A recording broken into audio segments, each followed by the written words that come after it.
Hi, everyone. Welcome to SBR Sports Picks. My name is Peter Loshak. This is the Loshak in the Bag show for Tuesday morning, December 18th. Jimmy the Bag is having some technical issues, but he's going to probably get them resolved relatively quickly, and he should be on. Oh, is he already on? Can I see myself up there or no? Is that possible? Okay, it's all right. I don't need to see myself. Anyway, what's up, guys? What's up, cappers? What's up, low baggers? We are running a little bit late here. Again, we had some technical issues, but we should have Jimmy the Bag joining us very soon. And we are both coming off a nice... Whoa.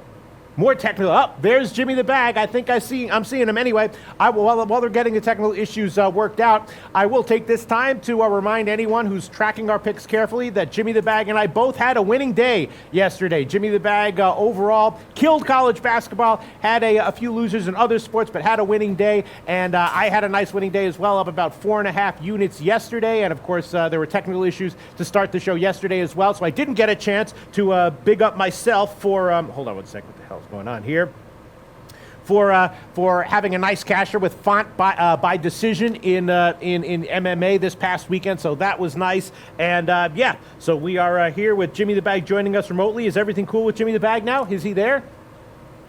No. Still not there. All right, just give me a heads up when he is there. I'm going to quickly scan for some comments here, and then we'll get into the handicapping part of this show. Let's see what we got. Let's see what we got going here. Comments here, and then we'll jump right into it. Let me see. Yeah, Krister Comatini says, Pete was killing college basketball early today. Yes, I did tweet out some college basketball plays last night that I thought maybe I was seeing an edge on. I also made an Instagram video about it. So if you're wondering what I look like at 4 a.m. after hours of crunching college basketball numbers, there is a video up at Instagram. You can follow me, Peter Loshak, on Instagram, and I did make a video about that.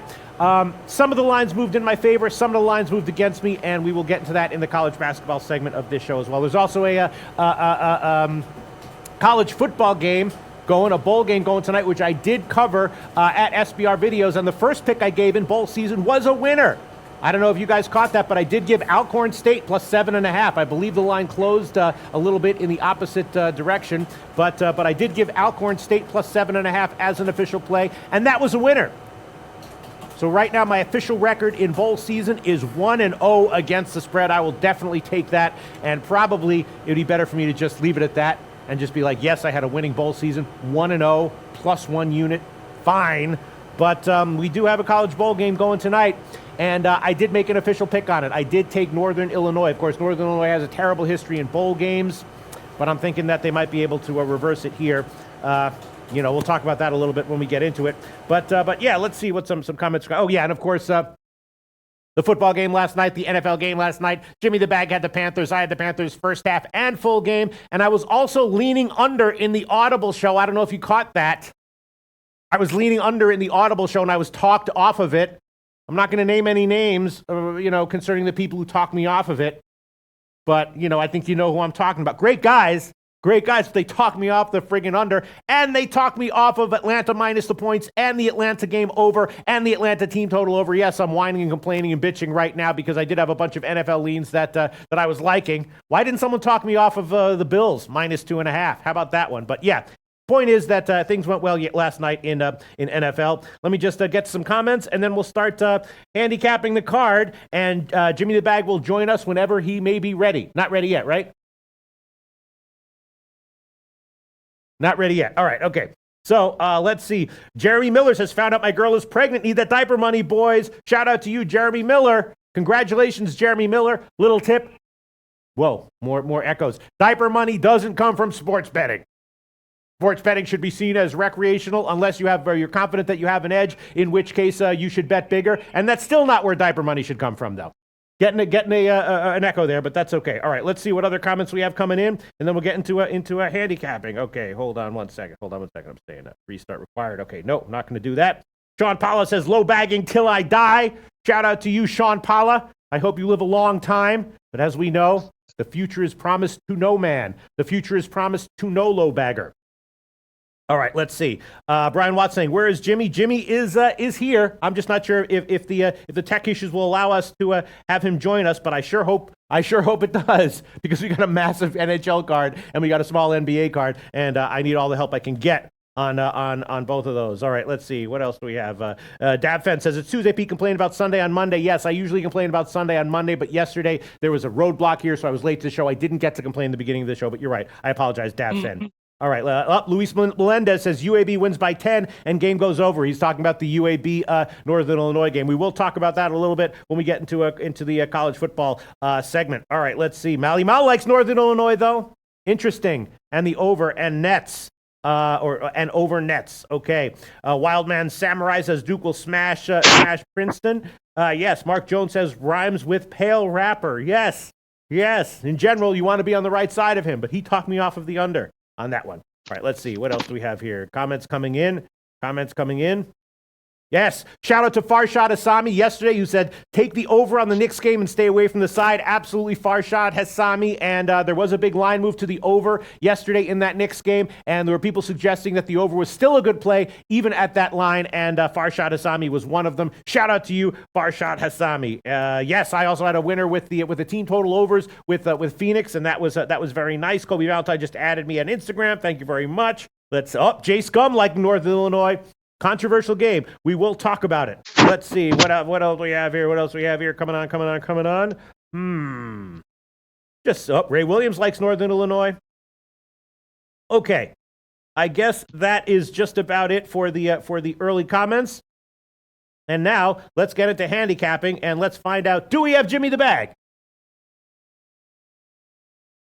What up, cappers? What up, low baggers? What up, Jimmy the Bag? Jimmy the Bag, are you there? What's happening? Can you hear me okay? Yes, I can hear you okay, Jimmy the Bag. I'm really praying that the tech issues get resolved because I need help. I need help with this NHL and NBA card. Jimmy the Bag, did you look at NHL tonight? That's a massive friggin' card and a lot of spots that are a little bit head scratching. A lot of teams on winning streaks and you don't know whether to bet against them or to bet one more game that the winning streak continues. How are you feeling about today's NHL card, Jimmy the Bag? Yeah, I like this card. I was up at 5 a.m. There was a big windstorm here in the Gulf Islands, so the ferries were canceled and the power went out. So I had to go into town. I am in my stepdad's art gallery. Mm-hmm. Peter, there is a strange man having sex with my mom. Pete, is it making love or having sex? It happens. I don't know what the kids use in 2018, but it happens. MAGA Mexican says Jimmy is capping while skating on an ice rink. I don't know if you can see this, but this is me outdoors playing hockey last time I was here. There I am in the end. Of course, I'm ready to cap this card, man. I was up very early. Didn't have power until about 7 a.m. when I came here, but I'm ready to rock. All right, sounds good. Jimmy the Bag, I was up early as well, not capping NHL. I was capping college basketball, and I don't know if you caught it, but I did tweet out a bunch of plays. Some of the lines went in my favor. Some of the lines went against me, and hopefully we'll be able to take about 10 minutes at the end of the show to just scan over what I did, where the market moved, and if you didn't look at college basketball, which I'm assuming you didn't because I rarely do on the overnight lines, I just had a little bit of the time and inclination, you can scan the comments for that. So let's get into an NHL. All right, Jim. Before we do, yeah, I had another big winning night in NCAA, thanks to, of course, Maxwell Smart, and also Noli Knows. Yes. What a master of totals is my man Noli Knows. What a beast. Also want to give a shout out to Dave LA, who last night had Panthers first half, Saints second half at plus 500. I hit with the Panthers at plus 6.5 and plus 6, couple different spots. But shout out to our guys, Maxwell Smart, Noli Knows, Dave LA, our guys, man. Hell yeah, definitely. Yeah, I did notice that. I was like, damn, that's a lot of wins I was entering in Jimmy the Bag's college basketball column yesterday. You're now officially positive units in college basketball, Jimmy the Bag. Congratulations, and we will talk about that upcoming. I'm up over 20 units in the last less than a month, 3 weeks. Very nice, very nicely done. All right, let's talk about NHL. Jimmy the Bag, I'm looking at the Anaheim Rangers game. Rangers can't buy a win, but with Zuccarello back, shouldn't they start winning soon? And Anaheim, I thought this was a crappy team. They seem unstoppable right now. Anaheim seems like the team that should be due for a loss. Are they? I don't know. The Rangers seem like a team that should be due for a win. Are they? I don't know. What about the Rangers, -1? The big question here is Chad Johnson's first game with the Ducks. Chad Johnson's now played in over, 8. This is his 8th team. He's played 4 in the NHL. I think he's a terrible goaltender, but he's a guy that teams like. They like having him in the dressing room. I actually expect that Chad Johnson could have a nice game here, a good start. I know he's been awful in Buffalo. And then when he came this year, he was awful in St. Louis. But this is a guy who can have one good game once in a while. So I'm a little hesitant to fade Chad Johnson. Although when I take a look at this spot, I would if I wasn't breaking down the psychology of what Chad Johnson's going through, and he's a veteran goalie used to this situation and probably enjoying a fresh start on a winning team. As you say, a team playing over their head. Randy Carlyle doing a great job. Ducks on the second half of a back-to-back. What a win, down 2-0 in Pittsburgh, come back to win 4-2. They're just playing very, very good hockey. They're dealing with Raquel's injury, Cam Fowler's injury. And then we have this Rangers team that I agree will improve with Buchnevich back, will improve with a healthy Zuccarello. Georgiev was in Hartford this whole past week, so I think Georgiev will have a good game. Mm-hmm. To be honest with you, I think that this could be a lower scoring game. I think Chad Johnson could play well. Georgiev could play well. Rangers are playing without Shattenkirk, who's their power play defenseman. They're playing without Jesper Fast. What is the total right now on this game? Well, I don't know, but while I look for the total, why don't you address this comment from Bill Perry? Rangers are a mess right now, ! Would you agree with that? The Rangers are just not a very good hockey team. That's all. They're just not a good hockey team. They've been playing well at home. Their power play 16th ranked at 20.4%. I mean, we're talking about a team that's 26th in goals for and 25th in goals allowed, and they're a game over 500, and they're 10-4-3 at home. They're playing better than I expected them to play, to be honest with you. This is, that whole idea of they are who we thought they were.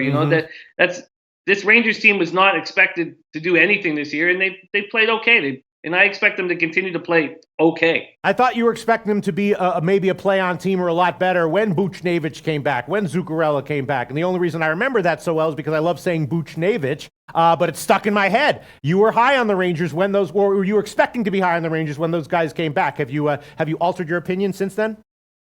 This team is 10-4-3 at home. I think they will be an over 500 team at home. That's the only time that you would ever back them. The issue was the fact that they weren't scoring any goals. Yeah. Now they got Buchnevich and Zuccarello back. Now Buchnevich was dealing with a thumb injury, I believe, and that's a tough thing to get over. That's going to affect your one-timers and your shot selection, your shot ability. This is no surprise. The Rangers are no different than where I expected them, but they are missing Shattenkirk, who really only helps on the power play, but he does give a little bit of leadership. The total is 5.5? 5.5 or 6, split line. I guess I like Georgiev. I like the fact that Georgiev was in Hartford all last week playing every single game. Yeah. But Chad Johnson is a question mark. When you're dealing with backups, the volatility increases. The Ducks are going to be a tired group. I think the Rangers have value. Yeah. Here. I'm taking them. Maybe they are a mess, but I'm going to take the Rangers -1, the money line -125, the puck line +220. If it loses, it loses. And I'm also thinking maybe about Anaheim team total under. I don't want to spend too much time on this game, but Anaheim's offense, I thought they were going to be a team that would be sluggish offensively, but they've been great. They're 29th in the league. They're better than 2 teams, Pete. Recently, though, they've been putting up as many goals as they needed to. I don't know what their team total record has been over the last 10 games or so, but I'm assuming that they've been an overtrender, at least with their team totals, right? Definitely over the last 10 games. But this is where they're going to be in the bottom 5 in offense this year. Mm-hmm. So you expect some major regression coming from Anaheim offensively. Yeah, look at this. Past 7 games, 4 goals, 2 goals, 6, 1, 4, 6. Those are some big numbers here. No doubt about it. The Ducks are playing incredibly well. 9-7 on the road, 19-11-5 overall. Carlisle's doing a great job. Getzlaf, when you have a number 1 center who would be on Team Canada, he's responsible. He's big. He's tough. He's everything you want in a captain. He's a great hockey player. But all right, Well, we got to move on. We got a lot of other stuff to cover. Of course, I know we could talk about this one game for an hour. I don't know what else. How about Toronto, New Jersey? This is an interesting game. Toronto is not doing well right now on their current road trip. New Jersey's also been losing. I was thinking, I don't know, maybe New Jersey team total over, maybe New Jersey as a home dog. What do you think? There's a bunch of interesting home dogs on today's card. We'll talk about this one first. Yeah, the Leafs 1-2-2 in their last 5, hoping to avoid a 3-game losing streak on the 5th game of a 5-game road trip. If they had won their last game or even had been playing better, I would think about fading them. They've allowed 4 goals, at least 4 goals for the 4th time in those 5 games. Their power play's been silent, 0 for 4 Saturday, 2 for 21 in their last 7. But they're a healthy squad. And then we have a Devils team that's playing very well without Taylor Hall. Hall's missed the last 2 games with a lower body injury. The Devils rallied from that 3-goal deficit to beat Vegas Friday, scored the tying goal late to beat Nashville on Saturday. Boyle scored the game-tying goal. Now Hall is back practicing. To me, the Leafs as a road favorite when they're 1-2-2 shouldn't be trusted. Anderson is allowing goals, but I'm not going to back the Devils here. The Maple Leafs just have too much skill, and they have too big of an advantage roster-wise. But I don't want the Leafs as a road favorite, and I'm not going to back the Devils here. Okay. We got some comments here. Hal Abrams says, I love you guys, but way too much time spent on NHL. Hal Abrams, we're probably going to go, up to, 110 or 115 in this show. Probably going to go to NHL. We do want to keep a brisk pace, Jim, but we'll probably go to about 12:40 or so. Then we'll touch on NBA and everything else. And Dab Fenn says, NHL sucks. No way am I going to lose any more money with the Rangers and blah, blah, blah, blah, blah. NHL sucks. Jimmy the Bag, while we're analyzing this, let's throw up the record, but let's not look at the record and admire it. Let's just handicap another game. What do you want to lock in here as a play, Jim? Well, I already locked in one play. I locked in the over in the Panthers at Sabres. Oh. I took the over 6 here. These are 2 offensive teams that are playing extremely well.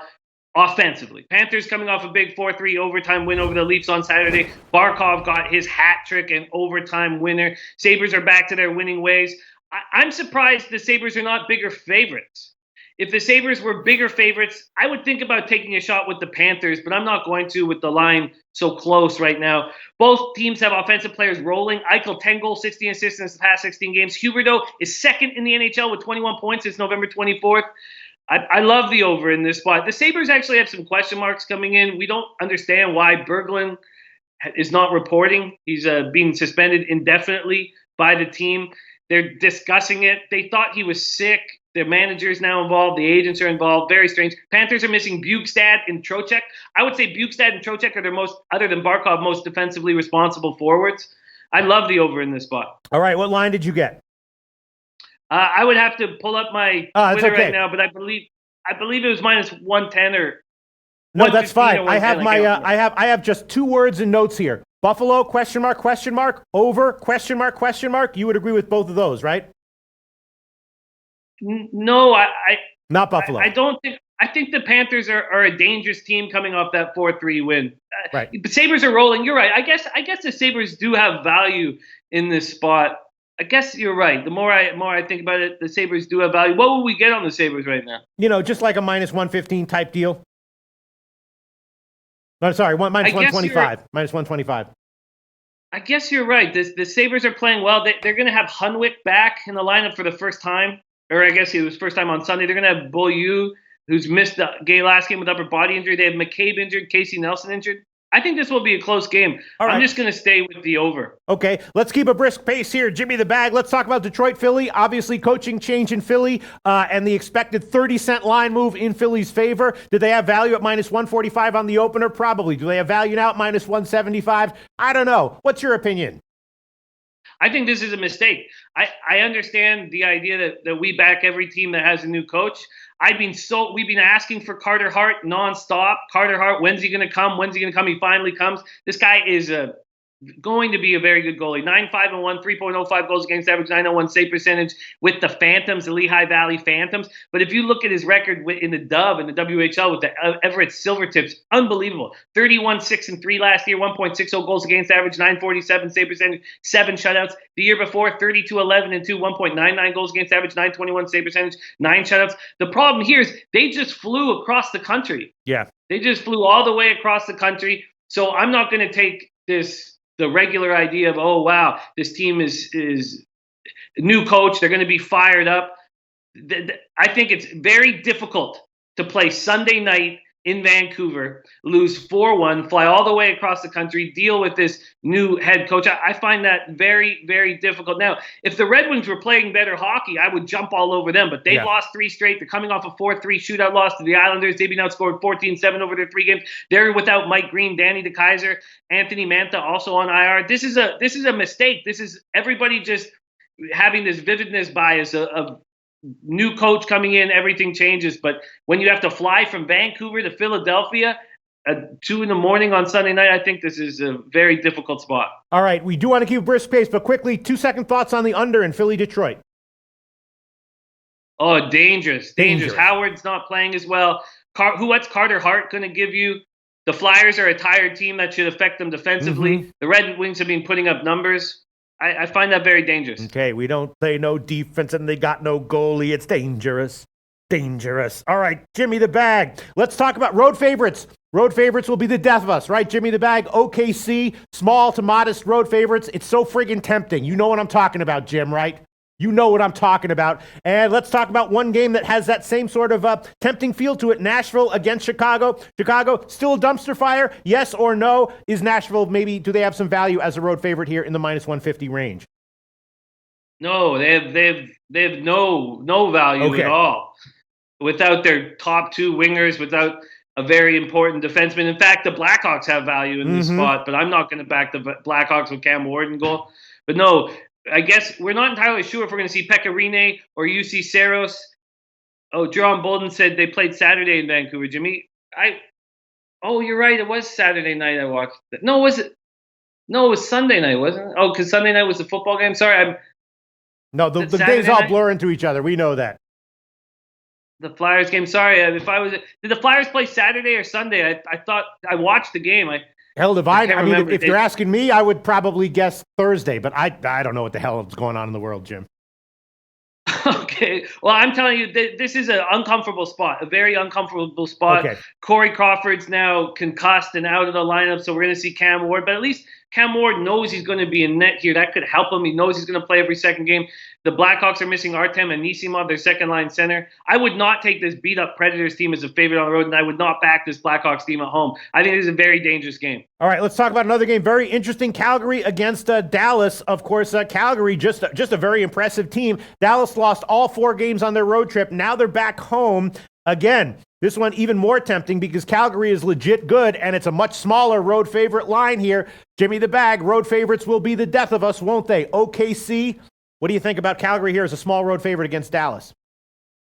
And Merrick saying the Flyers played Saturday. I watched that whole game. Sorry that it mixed up in my head. So I guess they would have gone to sleep in their hotels in Vancouver, woke up Sunday, flew across the country, maybe showed up at practice Monday, have to play Tuesday night. I still don't want anything to do with the Flyers, even though they have a new coach, which is generally something I would back. Flames coming off their 3rd straight win. This team is rolling 11-7-0 on the road, 12-2-1 over their past 15 games, averaging 3.59 goals per game, allowing just 2.71. Bennett missed the Blues game with upper body injury. Frolic hurt, and we know that Stone and Valimaki, their 5th and 6th defensemen, are hurt. The Stars have beaten the Flames 4 straight times. They seem to have the Flames number. The Stars just lost all 4 games of their 4-game road trip. In practice, Montgomery keeps switching the lines around because he can't find anybody to play with Ben and Seguin.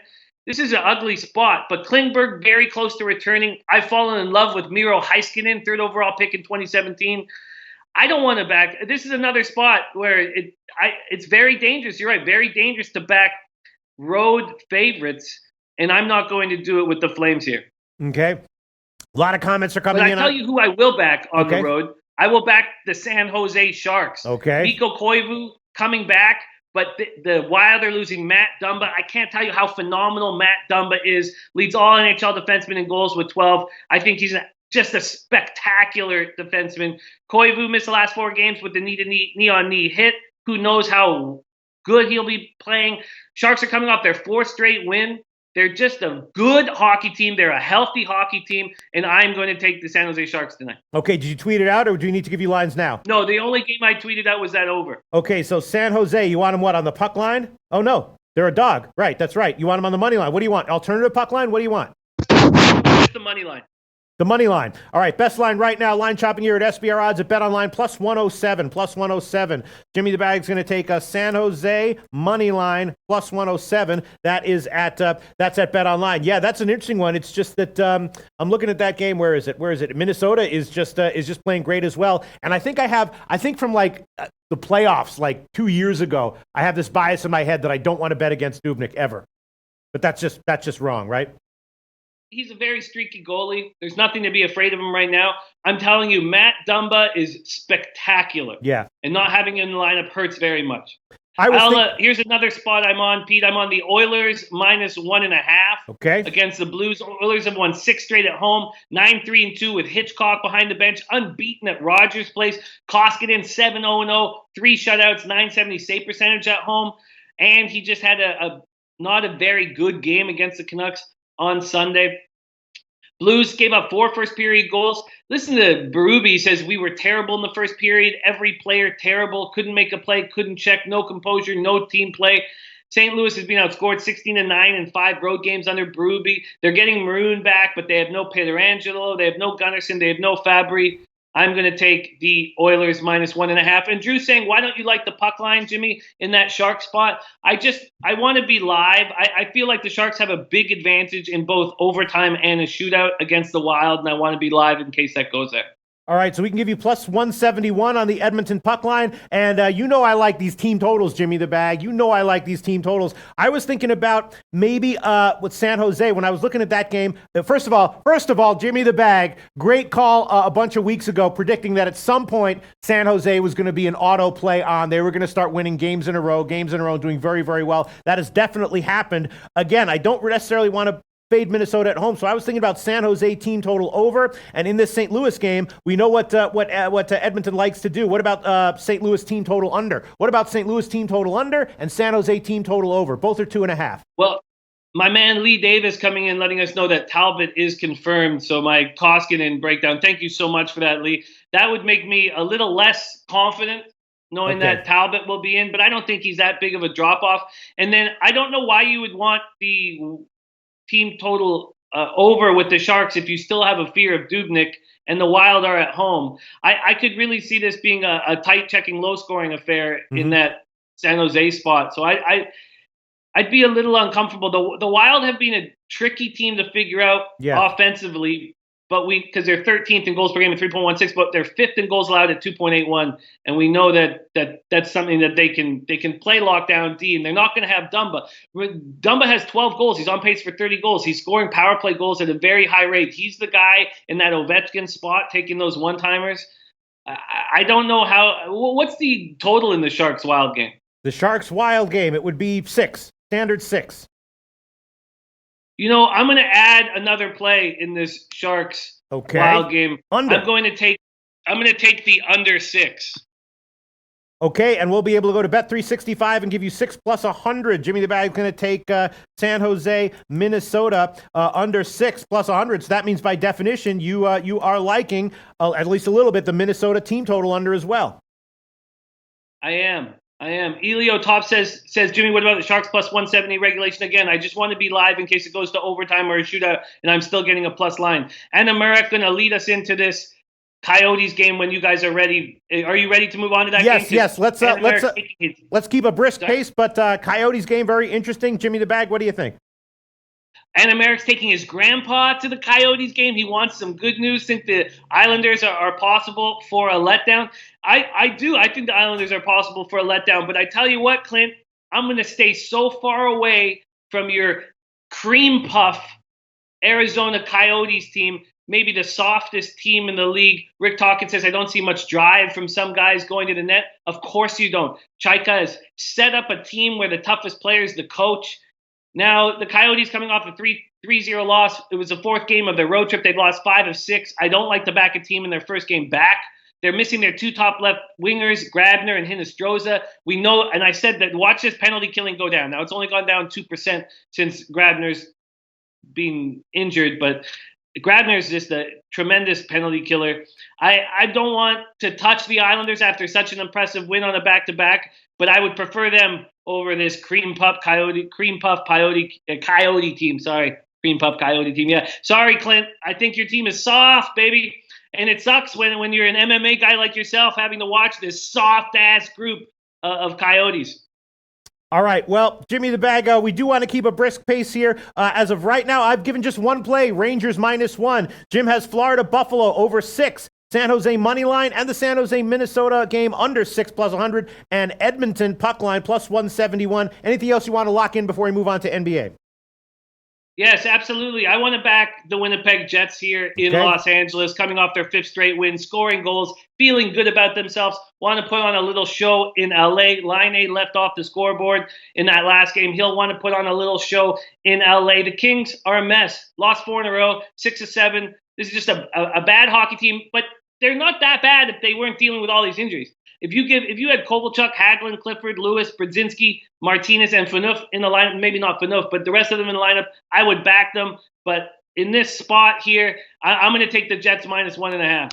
Okay, let's find that line. Winnipeg Jets plus 180 at Pinnacle. We can give you that one. Jim's going to take a Winnipeg puck line plus 180. Winnipeg puck line plus 180. Yeah. Jonathan Quick, you're not afraid of him going against him? He's unconfirmed, but still. I am a little concerned about going up against Quick, but we know that Drew Doughty's dealing with an injury. He's playing through it because he's got a heart, and he knows this ship is sinking fast, and he wants to step up. We're dealing with Alec Martinez out of the lineup, so you're going to see so much Muzzin, too much Muzzin. I love Jake Muzzin, but just too many injuries for the Kings, too many injuries, and I'm going to back the Jets here. I think they're going to put on a little show in LA. I see a 4-1 win. All right, fair enough. 4-1 win. Oh, God. Well, so that makes me think maybe the LA team total under. The LA team total under. Yeah, what would you get it at? It's one of those 2.5s plus 100 type lines. Yeah, those are tricky plays in the NHL, but I don't see them scoring more than 2 goals. We could talk about this a lot more, but let's move on to an NBA once again. Jimmy the Bag, Florida Buffalo over 6, San Jose money line, and the San Jose game under, Edmonton puck line, Winnipeg puck line, and I am on just one play right now, Rangers -1, playing it a little bit safe. The card confuses me a little bit, and we're going to play it a little bit safe. All right, now let's move on to NBA. Jim, it was actually kind of cool when we threw up the record, but didn't acknowledge the record, just talked through it. It was kind of a cool visual thing. So let's do that. We can throw up the NBA record for Jimmy the Bag. We're doing this for Jim. This is something, if it was up to me, we wouldn't be showing the NBA record, of course. But look at that. Jimmy the Bag, very awesome. I don't even remember how you did yesterday, but look at that. Up 16 units, up 10.5% ROI. Awesome, Jim. Small card today. What do you like? A lot of people were suggesting that this Nets line was looking a little bit fishy, and that is understandable. The Nets suddenly starting to play great. I had another lean on them against the Wizards when I was doing the show solo. I talked about it, didn't give it as an official play, but of course they rolled the Wizards, and then they came back the next game, rolled Atlanta. Brooklyn is just rolling right now. Great backcourt, right? Yeah, well, about yesterday, I took the Pistons money line instead of taking them +4, and they lost by 3. I had a bunch of LoBaggers jump on the Pistons on the spread, so I'm happy that they cashed. But I had a bad read on the Bulls, so it was an 0-2 day. And in fact, my basketball over the last couple of days, my NBA has not been going very well. So I'd like to turn it around. I find the Nets very appealing. I can understand people thinking that this is a fishy line, but how tired is this Lakers team? That's what you have to ask yourself. James says we have to get some rest. We have 2 days, so no excuses, obviously, with the game being on Tuesday. I watched the game before we played. They put up 140-something points, so we have to be ready to defend for 48 minutes. Is this a Lakers team that just wants to come home? Because it feels like it's a Laker team that just wants to come home. Yeah. They're playing without Brandon Ingram. JaVale McGee is sick, so maybe there's a sickness going through the group. I mean, is it too simple to say the Nets have won 5 straight, it's the longest winning streak in 3.5 years? They're fresh. They've been at home. They're scoring at a very high percentage, so the Lakers are going to have to defend. Drew says Lakers are tired from all that traveling. I mean, to me, I think that that we have to take the Nets here. I see a very tired Lakers team that wants to come home. I mean, this is a classic game where I would love to have the evening show to see where this line moves. Yeah, it's a fishy line. It officially is a fishy line. The Nets playing great, rolling at home, covered like 5 or 6 in a row. Lakers been a little bit up and down on the end of a road trip, and yet the Lakers are a favorite, and they haven't got one of these classic lines, right? It's always 2 or 3 points. You know what I'm saying, Jim? It's always these lines, 2 or 3 points. OKC on the road, -2, -3. Denver on the road, -2, -3 against in a game where they should be an underdog. We see this type of line and situation all the time, don't we? Classic situation here. Yeah, I mean, Robert Gilmore says, don't buy the tired shit. This is what they do. If this was game 4 of a 5-game road trip or something, but this is it. They get to fly home. I mean, I guess they're going to sleep in their hotels tonight. Al Hart saying James going to go hang with Jay-Z. Sacktown King saying lines move towards LA. Well, we thought that was going to happen. I mean, seeing the Nets as a 4-point dog this morning, I was like, wow, that's just too much. Hoops 590 says only Caldwell plays hard. Zion McCoy says Lakers on a back-to-back. That's why the line. It's not a back-to-back, right? They got yesterday off. They played on Sunday. Marshid and Stefan says that over is the play on the Lakers game. To me, I think this is a tired Lakers squad on the last game of a road trip. And do you feel like, Pete, does this sound like I'm walking into a trap? This is no. I mean, this is yes. Yes, this is a game where I would make my final decision on when I gathered more information later on in the day and check the market movement, you know?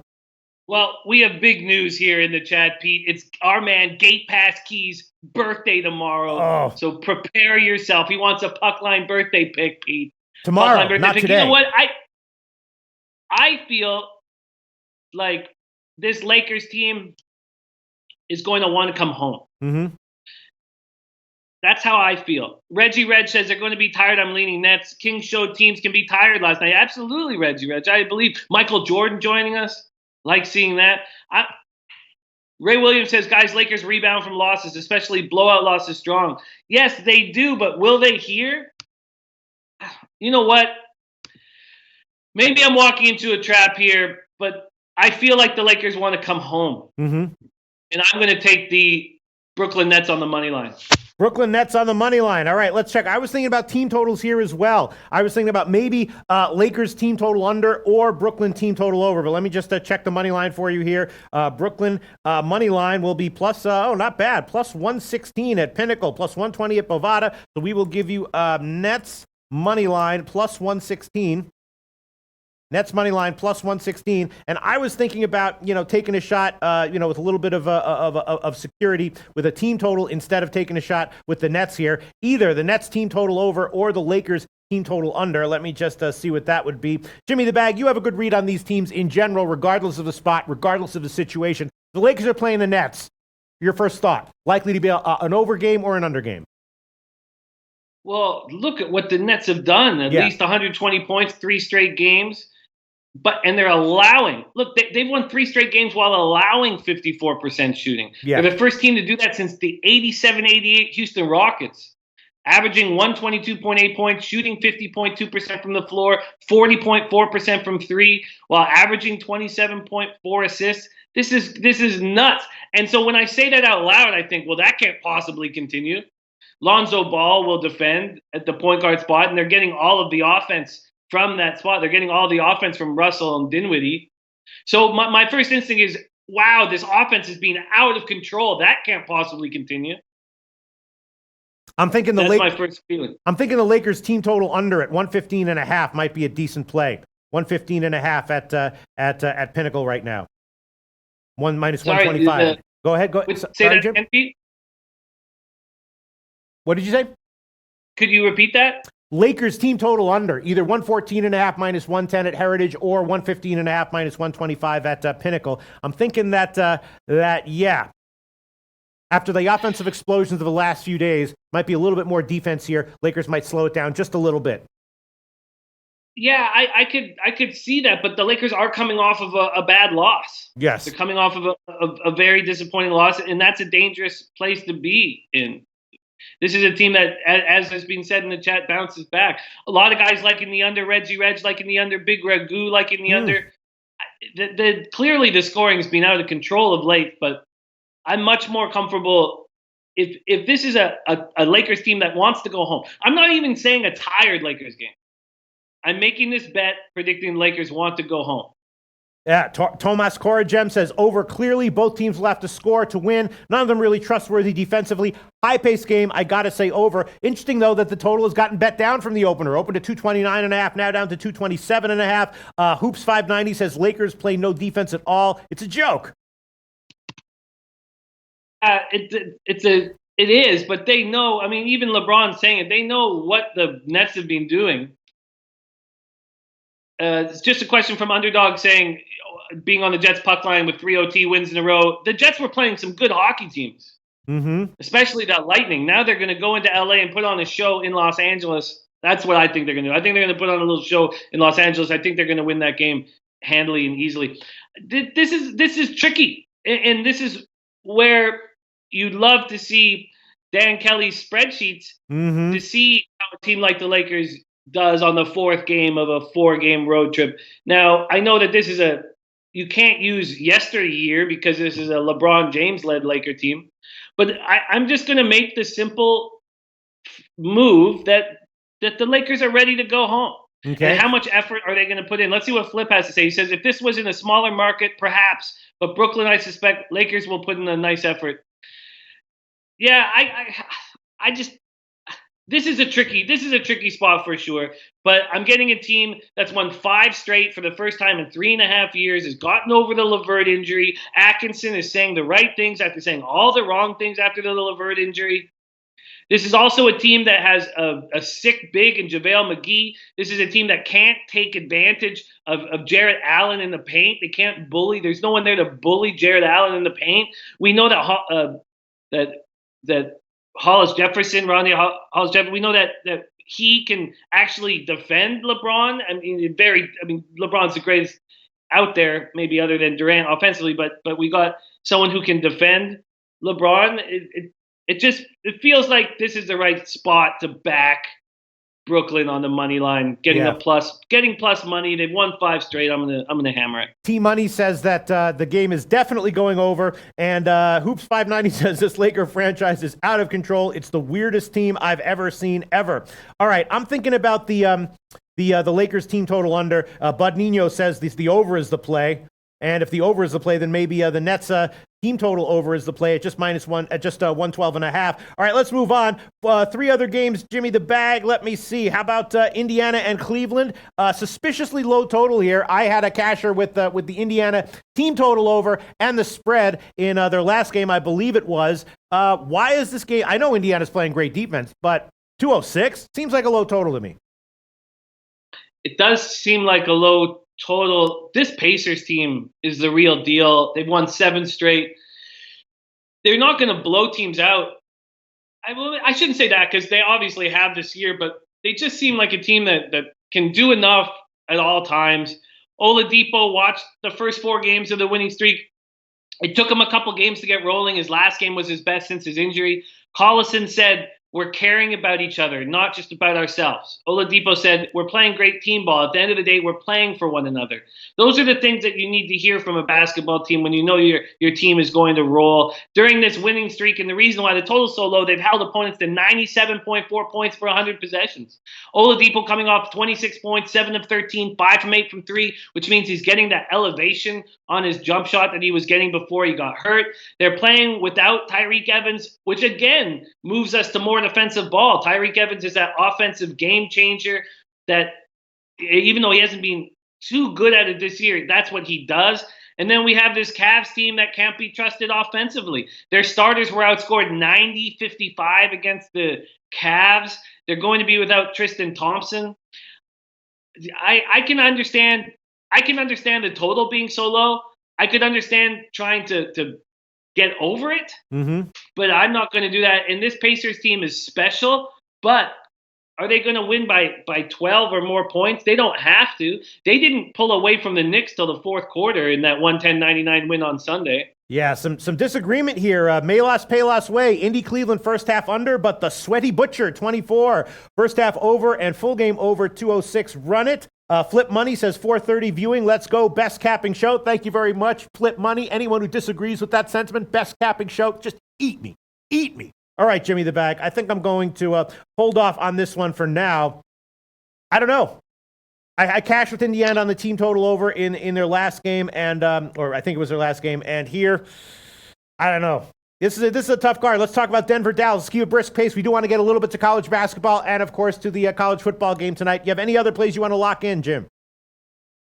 Well, I'd love to hear what everybody has to say about the Mavericks Nuggets spot. Yeah. And while I'm breaking this down, Pete, do you mind taking a look at the line movement for the Nuggets here at home? I mean, the total's gone up, and the side has gotten bet a little bit down in Dallas and in Dallas's favor. So what would I get on the Nuggets right now? Well, now it's 4.5. And you remember in yesterday's show, I said I was leaning Houston. I didn't take it, but they did cover the 4.5. They won by 5. Same situation here. Opened at 5, down to 4.5, and the total's gotten bet up a little bit.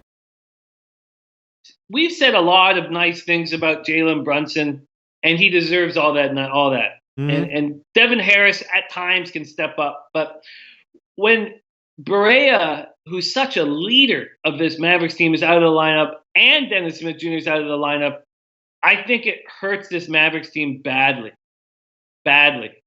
And we're talking about a Nuggets team without Millsap, Harris, and Barton, but I want to back them here at a low favorite spot. And I wanted to talk this out. I wanted to hear what people had to say about it. This is the final game of a 4-game homestand for the Nuggets. They've won their first 3 of them. I see them putting a bow on this homestand. They've relied on Jokic, and he loves it. He wants the ball in his hand all the time. He wants to be the playmaker. Jamal Murray has stepped up, and he has to do that. These guys, I feel like this team is rolling, and I do understand everything we've said about Brunson. Everything. Zion McCoy saying, is Gary Harris back? No, these guys are all out. The first guy that will come back is Barton.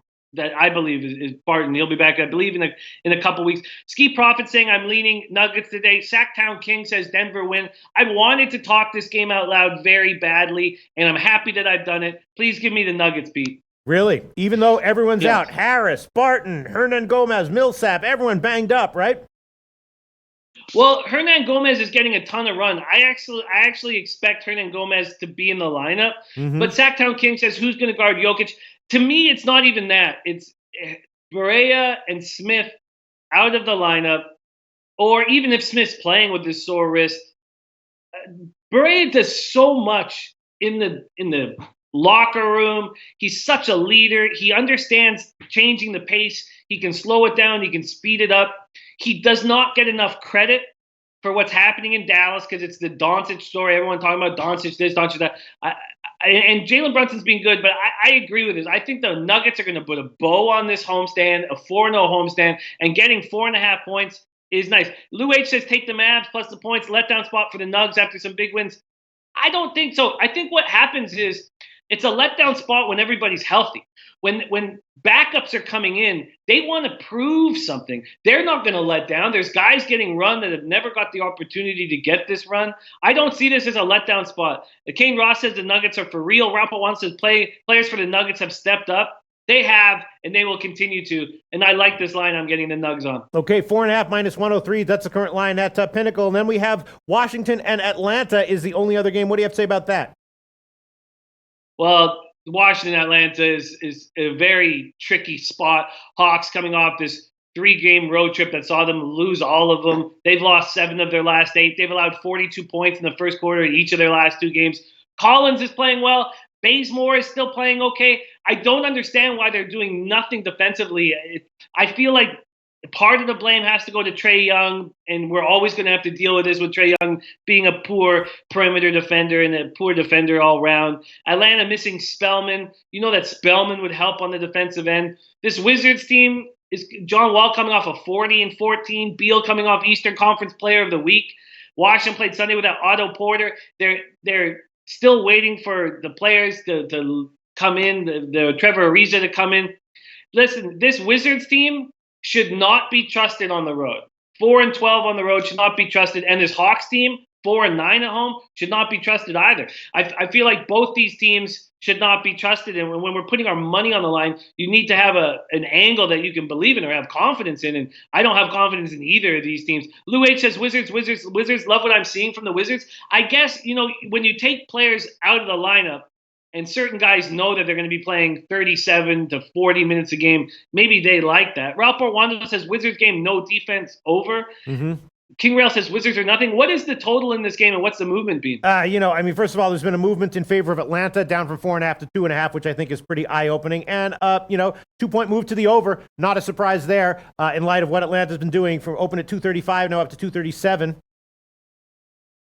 Yeah, Brandon Lugo saying Ariza will play tonight. This is a game with red flags all over it. I do want to watch Ariza in this lineup, and we forget that there's only one guy in the whole entire association who has more corner threes than Ariza over there. I forget how long a period of time over the last, I forget what the stat was for how long it's been, but I need to watch how he plays. He certainly showed no heart or character whatsoever on a bad Suns team. And now we're talking a tricky spot when you come into a Wizards team that obviously has locker room issues. Farshad Asami says, Jimmy, take the over in the Wizards game.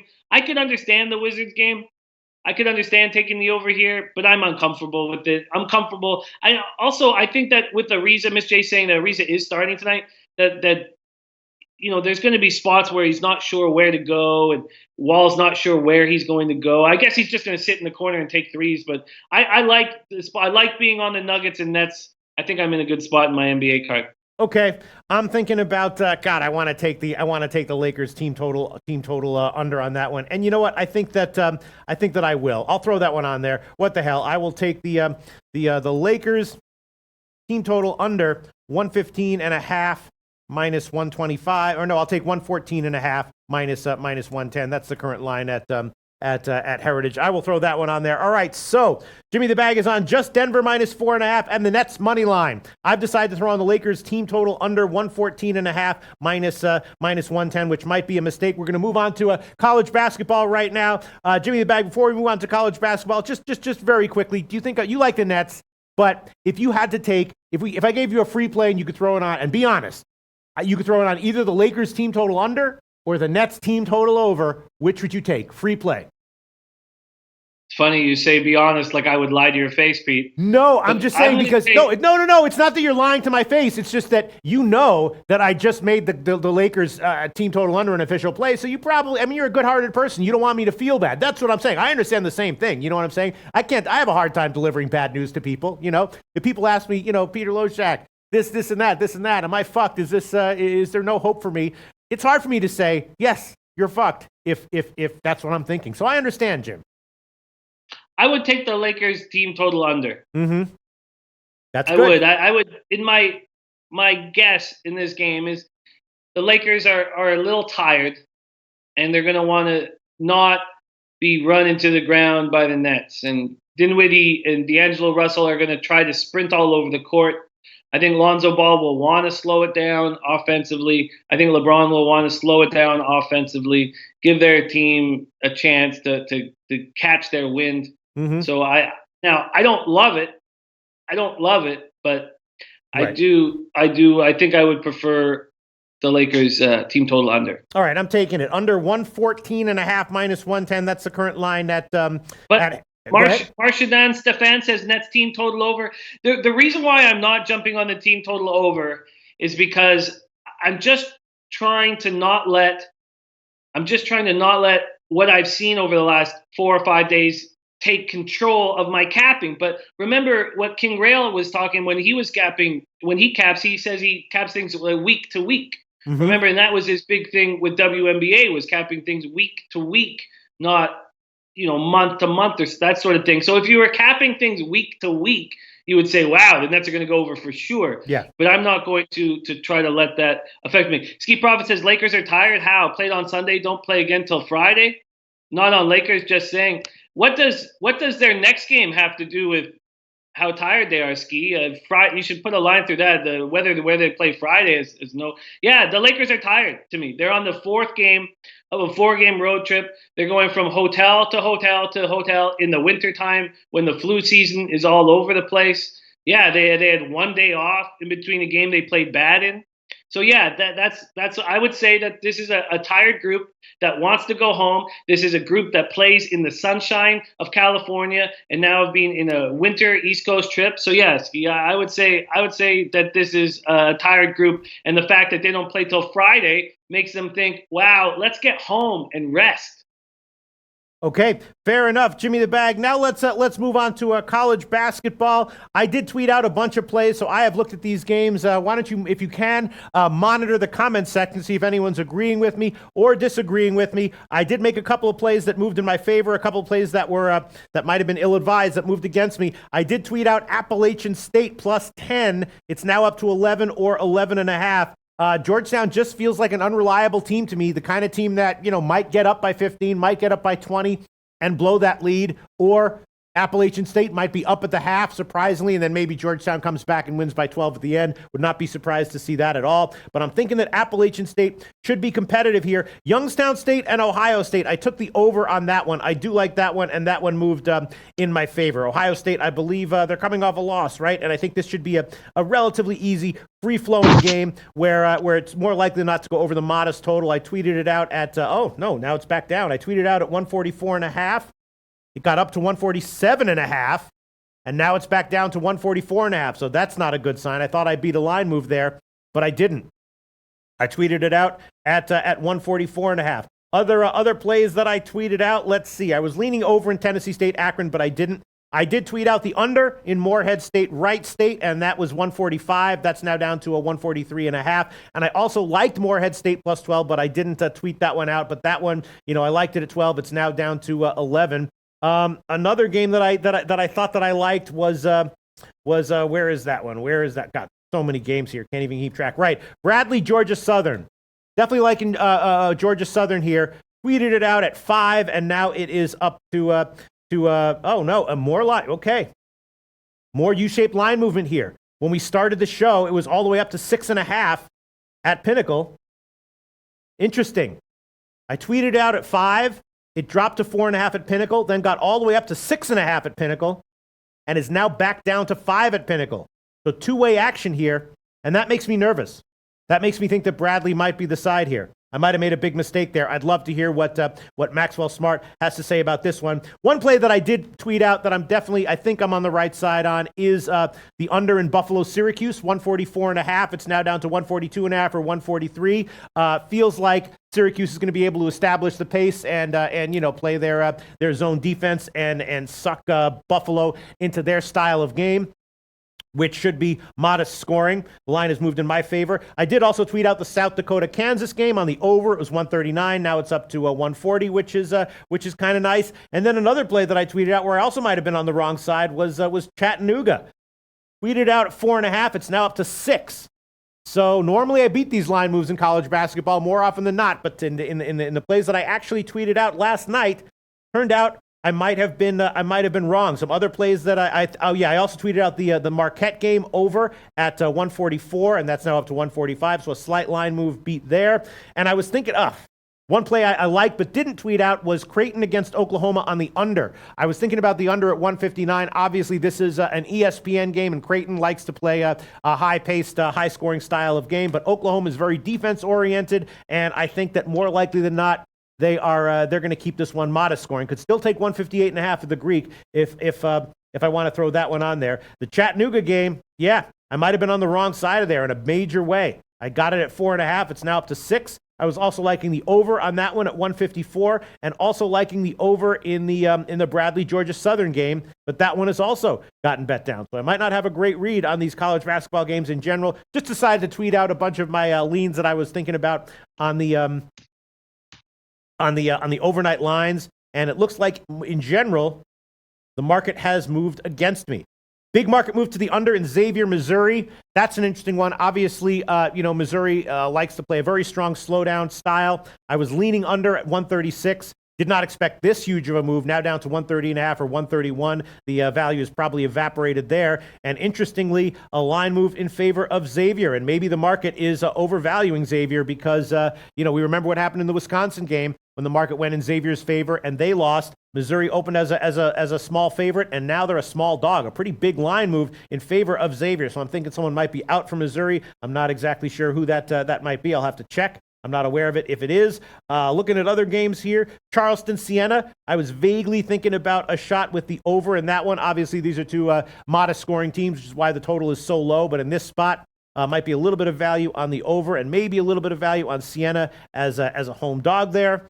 Other plays, a lot of people were talking about Vermont that I saw early on in the comments section. People were talking about Vermont as a side that might have some value, -7.5 over St. Bonaventure.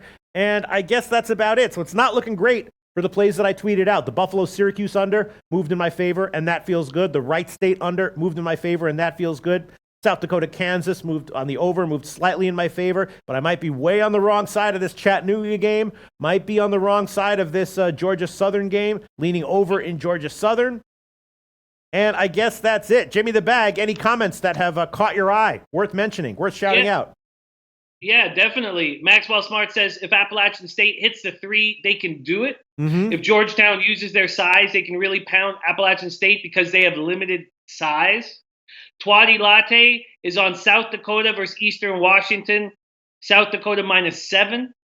He's on FAMU versus Oregon over 131.5. Xavier versus Missouri over 131. Oakland versus Georgia -11. Charleston versus Siena over 134.5. And SFA versus Baylor with Baylor -13.5. A lot of people liking Xavier. Ace Spitz is on Xavier. Hoops 590 says Xavier, yes. Ace Spitz also liking Liberty. My man Luis Melendez liking Oklahoma -6.5. Bama Nation liking Syracuse -2.5.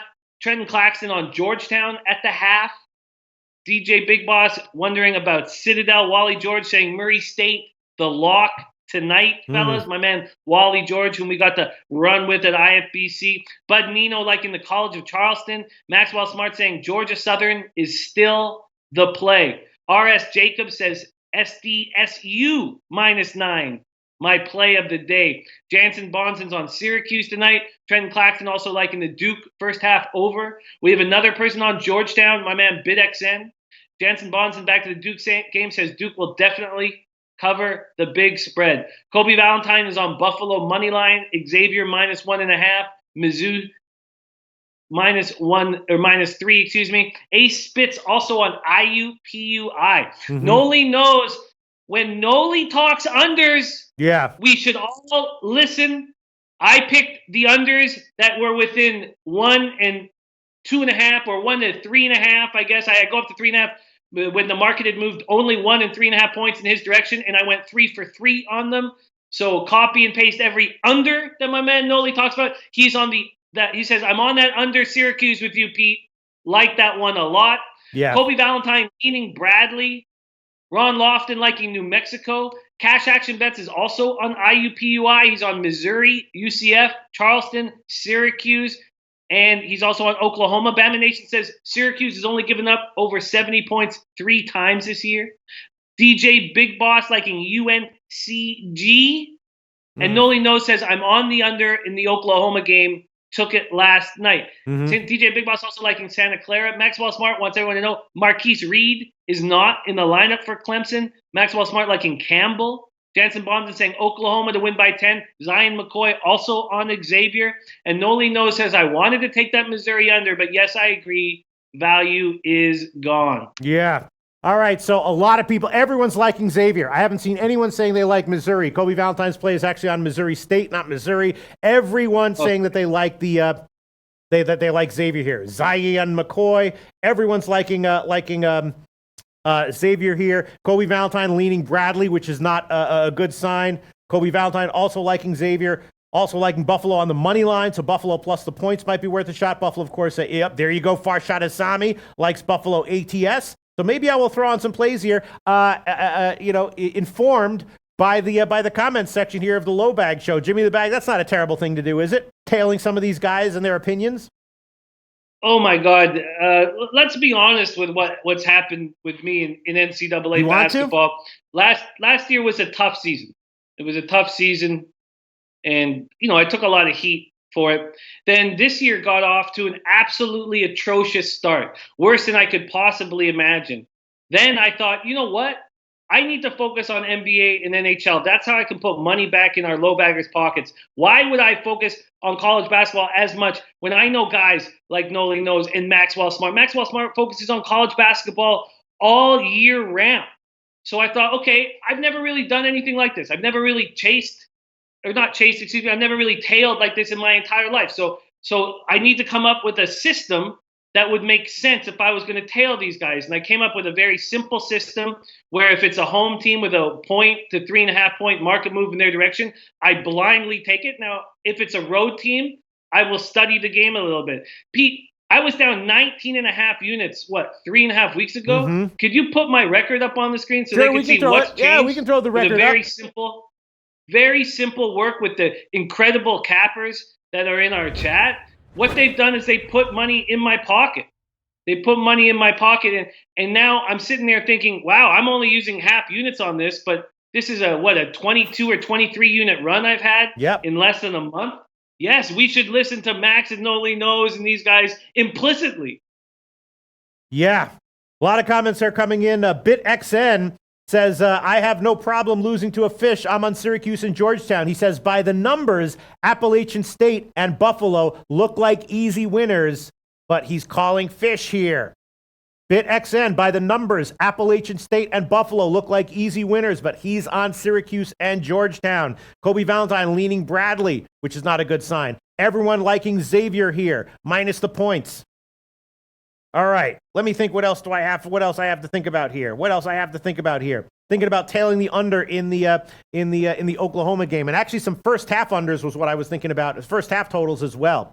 First half under might be a good play in that Oklahoma game. Might open up a little bit in the second half. Let me just make some decisions here. Totals first half. So Jimmy the Bag, no official college basketball plays from you as of right now, as we sit here in the Low Shack and the Bag show, 1:13 Eastern time on Tuesday.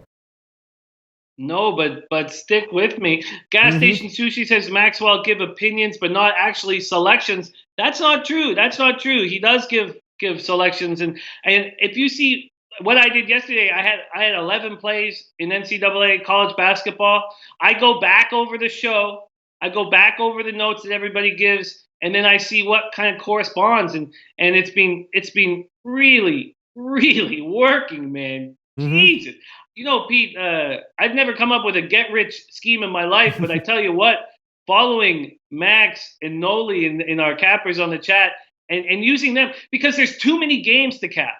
And if you already start with knowing what Noli and Max are on, and you cut out all the games, just focus on those games, and then see if any stat or anything comes out to take you off the game, oh man, we're going to be stacking winners. Think so, huh? I do, and we'll see. We'll see how my record, what my record does. My record will be a good example of it, and I'll tweet out all my plays. But my God, it's just I don't remember having a run quite like this. I guess I did. I've had a couple. I guess one in NBA last year, but this seems like the best possible way of breaking down a 100-game card is look what our best NCAA cappers are on. Copy and paste the games that they're on, focus on only those 15 to 20 games, and you have such a huge advantage. You have such a huge edge going into your study. I hear you. All right, I'm going to add on Buffalo-Syracuse first half under 68 minus 118. That's a line at Pinnacle. Buffalo-Syracuse first half under 68 minus 118. That is the current line at Pinnacle. Maxwell Smart and others like the under in the Creighton-Oklahoma game, right? Did he say that? Yeah, I have to go back to look through all these notes exactly because I was just trying to copy and paste to give. I was leaning under anyway, and I will still. I could have gotten 159. Now I'm going to have to take 158.5. That's at the Greek, but I will take that one as well. Creighton and Oklahoma under 158.5 at the Greek. Leaning first half under on that one as well. I was also leaning under in North Texas, New Mexico. New Mexico can get involved in very high-scoring games, but North Texas does also like to slow things down at times, and I'm not sure who's likely to dictate the pace here, but we might see a little bit of a modest pace here because North Texas is involved, and I think I'm going to take the first half and full game unders on those as well. North Texas, New Mexico, first half under. First half under will be North Texas, New Mexico will be 72.5 minus 110. 72.5 minus 110, and I'll also take the North Texas, New Mexico under at 153, although maybe the first half because things can get a little bit funky in the second half of some of these games, but I'll take it. I'll take it 153 minus 110. I think I like the first half a little bit more. So many games to discuss here. Any other comments coming in? Jimmy the Bag.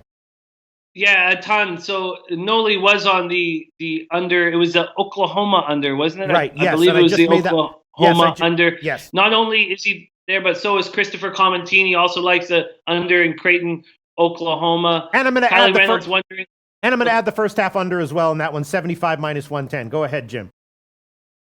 No problem. Underdog, my man, Underdog just jumped on Kobe's pick in Buffalo money line. Farshad Hassami saying Syracuse 265th in the country in field goal percentage. Expect a tight ball game that comes down to 3 free throws at the end on the Buffalo game. God, and also we have so many incredible cappers in all sports that sometimes we don't mention all of them. But just looking here, I see Kylie Reynolds, Mally Mal, Ace Spitz, Farshad Hassami. Gate Pass Key. Twilight. With that, the reason why, if you've noticed, we are all on a bit of a run over the last at least 2 months, and it's no surprise to me. We're working as a team. We are a family here, and we are sharing information, sharing knowledge, and we're starting to beat the books consistently, and it's special to watch. Drew Brees says Xavier is not the same team anymore without Mac at coach. And he says, you see how good Louisville is doing with Mac at coach. He says, fade Xavier. Raven in the desert, like under Princeton, under Oklahoma, under Iowa, over in Eastern Washington. And then says the Raven. I like that. My man Jeremy Miller is on NIU, so he's talking football there. I like this. All right. So do you have a play? Go ahead. Do you have a play? Did you take NIU in this bowl game today? Yeah, I took it early when I did the video, when I did the preview video much earlier this month or last month, whenever. Yeah, this month. I did take it. I did take Northern Illinois. I think I took them plus 2.5. I'm 1-0 in bowl games so far this year, Jimmy the Bag. I hit with Alcorn State plus 7.5. Hopefully, I won't ruin my record tonight. All right, that's it for college basketball. Of course, we might be tweeting stuff out over the course of the day, but as of right now, Jimmy the Bag has no plays in college basketball, but maybe he'll be doing some numbers crunching today and some rooting around and finding some edges. I'm on, Buffalo, Syracuse, first half under 68. Creighton, Oklahoma, first half and full game under. North Texas, New Mexico, first half and full game under, in addition to all the plays that I tweeted out, which may be, as a group, losers. But we'll see, and I might make some additions or some amendments to my college basketball card. But that's it for right now. And now let's just wrap up the show again with college football. I gave as a play Northern Illinois plus 2.5 earlier this month, and the line has not moved at all. It is still 2.5 right now, so no line movement on this one at all. It's bounced around a little bit, 2.5, 1.5, 2, 2.5, but no significant line movements. It's been bouncing around, just micro movements here and there over the past couple of weeks, but it opened at 2.5, minus 108 at Pinnacle, and right now the line is minus 2.5, minus 108 at Pinnacle, which is pretty incredible. The big factor here, though, is that Northern Illinois, of course, has a history of doing poorly in bowl games, and that might continue here. Sometimes coaches and programs get pigeonholed into the same kinds of seasons and the same kinds of bowl situations year in and year out, and they either excel in those situations or don't. And as the case may be, and for Northern Illinois' case, they have not done well, but I think they're aware of it. I think UAB is a quality team, which is why they're a favorite here. But the MAC was very good this year, right? Northern Illinois played some strong games against Buffalo, some of the tough MAC teams, and if their head is in the game here, I do think they have the talent to come out here and get a win. I gave them plus 2.5. Jimmy the Bag, any comments coming in, any opinions of your own, anything you have to say at all before we wrap this show up? Yeah, I agree. I agree with the Northern Illinois spot. I agree with putting a line through their bowl history. Mm-hmm. I don't think that is too important, really. I mean, we're not talking about a Skip Holt situation. We're not. It doesn't need to be too involved in our handicapping. Mal saying UAB is done, but Cash Action Bets likes UAB. Mm-hmm. Perfect Sense says I'm 6-0 on bowl games so far, and I like UAB. Ouch. Luis Melendez says UAB by 10. But then True Breeze says UAB is finito. Mali Mal liking NIU for the win. Bama Nation says NIU under. Ron Lofton, UAB and under. I'm surprised, actually, to see so many of the cappers that we run with on UAB a little bit. Especially since the UAB quarterback listed as questionable, but still, people like Shaken Back really likes UAB tonight, and the market has not moved at all. So presumably, the quarterback is either going to be fine or it's not going to matter if he is out. Wow. Yeah. Interesting. Another thing I wanted to mention, and we weren't talking about it because you know what? Some people believe in luck, and I don't really believe in luck. I do believe sort of believe in the gambling gods that you don't want to mess with certain things. Oh wow! And Yaya says UAB easiest bet of the day. Oh no, man, guys! Oh no! But yeah, that's scary. That alone, Yaya might have alone taken me off of Northern Illinois because I haven't made a move on that. But Jansen Bonzen, our beloved LoBagger, a guy I got to hang with when we had our Toronto party with Gabe Morency, Jansen Bonzen was winning Beat the Prick for most of the year. And he didn't want us to talk about it, which is all good, you know. And he had a couple bad weeks in a row, but he's right in the running for a big score. Big score. So let's keep Jansen Bonzen, our man, LoBagger, whom we love, in mind. We got 2 weeks left for him to bag himself multiple thousands of dollars. So we need 5 plays in college or NFL. So if anybody feels like they really, really have an edge or an angle on a play, please share it on the show and keep Jansen in mind, because I would love it if a LoBagger could win that competition. And shout out to our man, Jansen Bonzone. Absolutely. Shout out to Jansen Bonzone. In the meantime, strong opinions on both sides here coming in, pouring in on this one. Wally George says UAB, the more motivated team. Shaken Back, UAB -10, yes. But Mally Mal, heavy hitter, NIU, NIU, NIU. He's repeating it 3 times. Zion McCoy, NIU. Wow. So Jeremy Miller, NIU wins outright. Take value on the money line. Confident opinions on both sides here. Mally Mal also liking the over. Wow. Well, it seems like it's split about 50-50, right down the middle in terms of who's liking UAB, and Ron Lofton likes UAB in the under. It might be that UAB is correlated to the under, and Northern Illinois is correlated to the over. Not exactly sure. As last night I suggested that the Panthers were probably correlated to the under, and that if the Saints covered, it was likely to be a correlated situation with the over. Well, it seems like it's split down the middle, 50-50. One big group of LoBaggers will be right, and one big group of LoBaggers will be wrong. I'm on the NIU side. I could be the wrong side. It could wind up proving to be the wrong side, but we will see. We shall definitely see. Jimmy the Bag, any final words?